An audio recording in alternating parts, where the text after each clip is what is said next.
Hayırlı gün dostlar. Bugün Navruz köjesi dayındayız.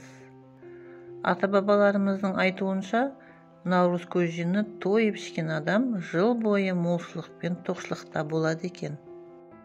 Her aymakta Navruz köjesini her türlü dayındaydı. Ең бастысы құрамы 7-ден кем болмауы керек. Бізге керек болады бидай, жүгері, маш,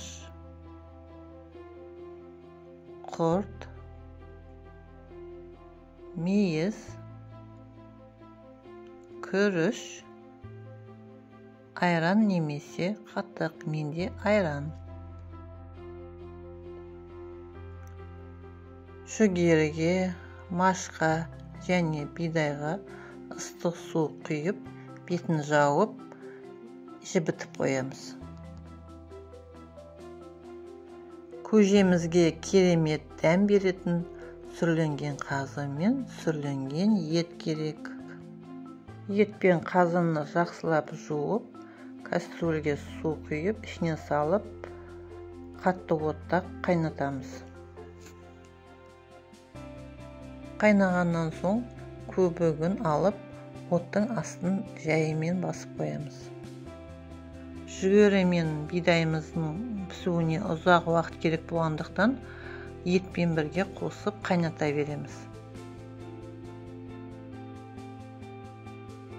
Құрттарға ыстық сорпадан құйып, бетін жауып, жібітіп қоямыз. 2 сағаттай уақыт өтті, қазы мен ет пісіп тұр, дайын болып, енді бұны суытып қоямыз. Енді сорпамызға машты салып 30-40 минуттай пісіреміз. Жібіп тұрған құртты жақсылап езіп аламыз. Көжеміз пісуге шамалы уақыт қалғанда мейізімізді саламыз, күрішімізді саламыз, араластырып, тағы да бетін жауып қайнатып қоямыз.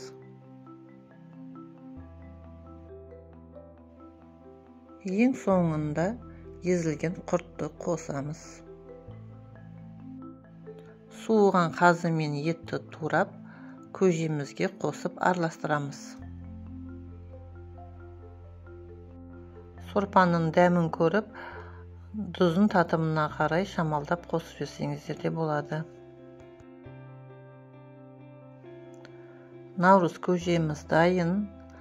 Ыдысымызға құйып, шамалы салқындатып, үстіне айран немесе қатты қосып ішсеңіздер, өте керемет дәмді болып шығады. Суытпай құйсаңыздар, айранды іріп кетуі мүмкін. Ас болсын, осы рецепт бойынша жасап көріңіздер, кеңес беремін. Наурыздан наурызға жете берейік.